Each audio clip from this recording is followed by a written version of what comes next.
Resource monitors track credit uses by virtual warehouse and their supporting cloud services.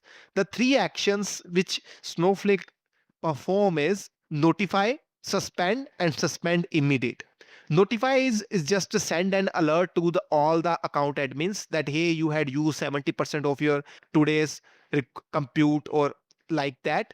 Suspend is stops the warehouse for taking new queries but allows current running queries to finish. Okay.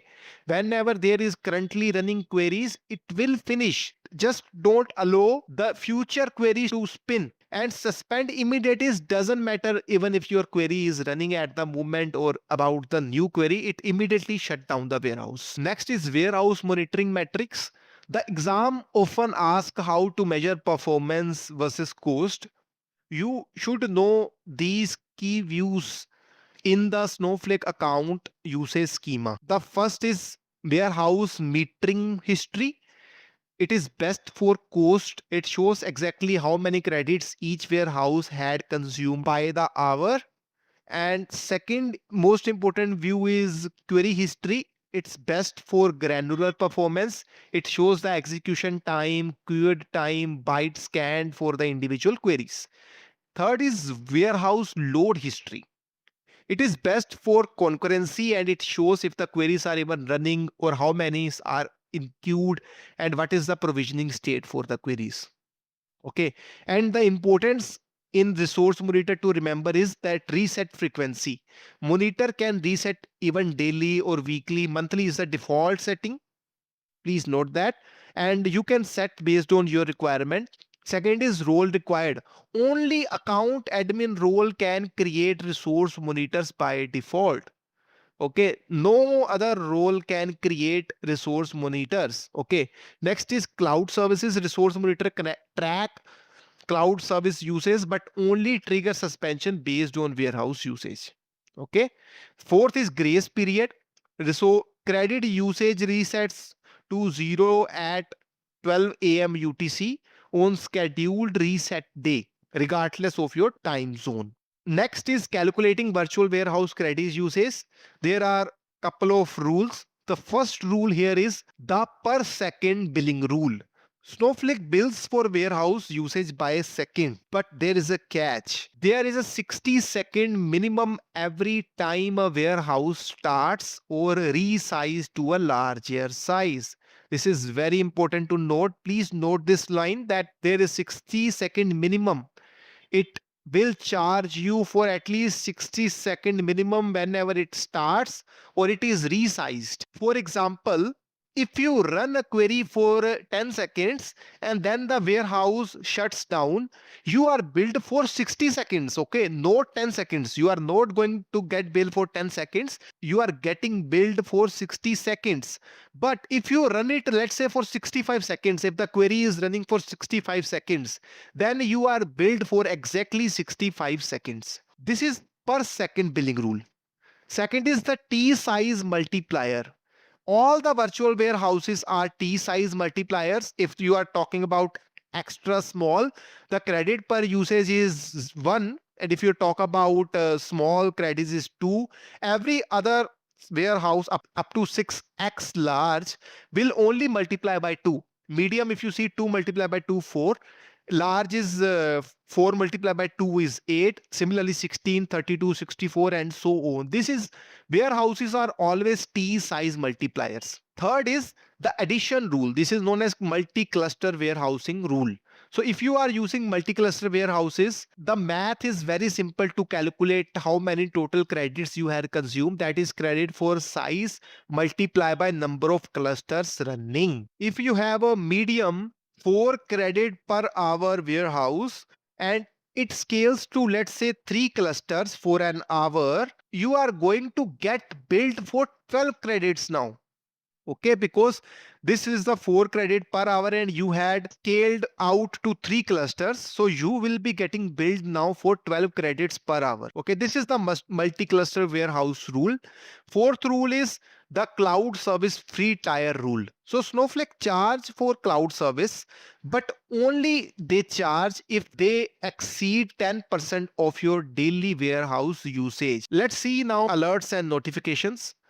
You can use Snowflake alerts to send notifications and perform actions automatically. In SQL, you can send a notification to an email address or queue by calling a built-in store procedure. And there are two major store procedures. First is system dollar send email, and second is system dollar send Snowflake notification.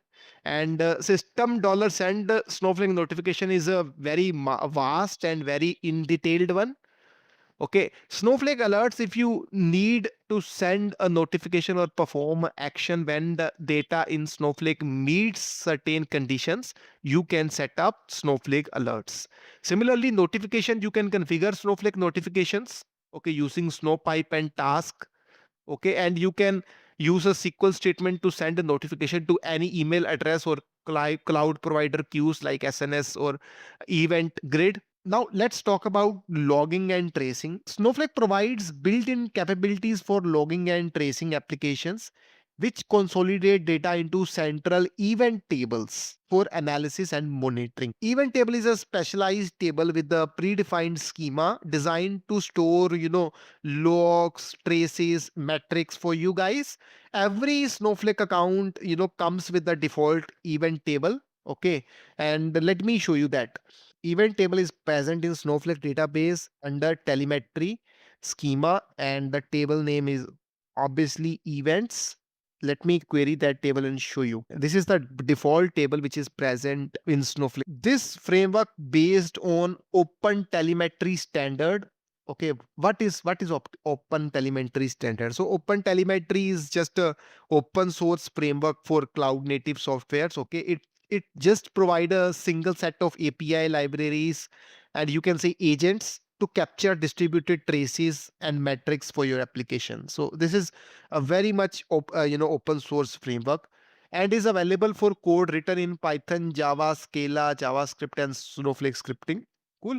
So the key components here is event table. We had already discussed that. That is a special and predefined table in your account where all log messages and trace events are automatically collected. Okay, an account can have only one active event table at a time, and we have seen that, and it is present in Snowflake database. And second is telemetry levels.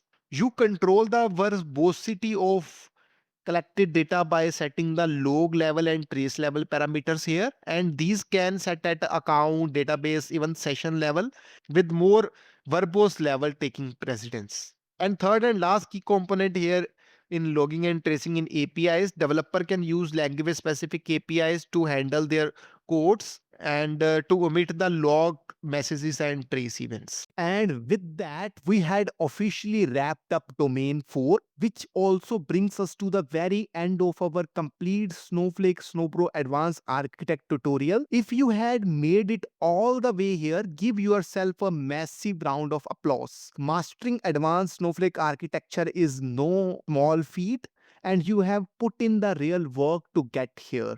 Now that the core tutorials are done, what are your next steps to absolutely crush this exam? I have three things for you. First, take mock test, get used to the question formats and time management. Second, do hands-on practice. Don't just watch, build, break, and optimize as much as you can. And third is deep dive into documentation. If any concept feels a bit fuzzy, head straight to the official documentation to fill in those gaps.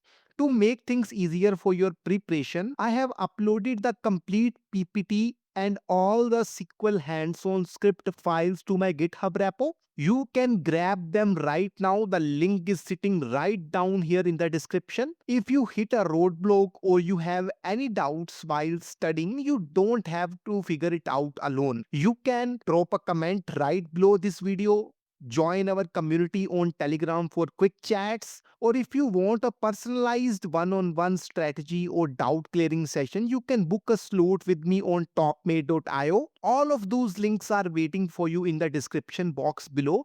Before you go, I want to know what certification tutorials do you want me to cover next on the channel. Let me know your thoughts in the comment section.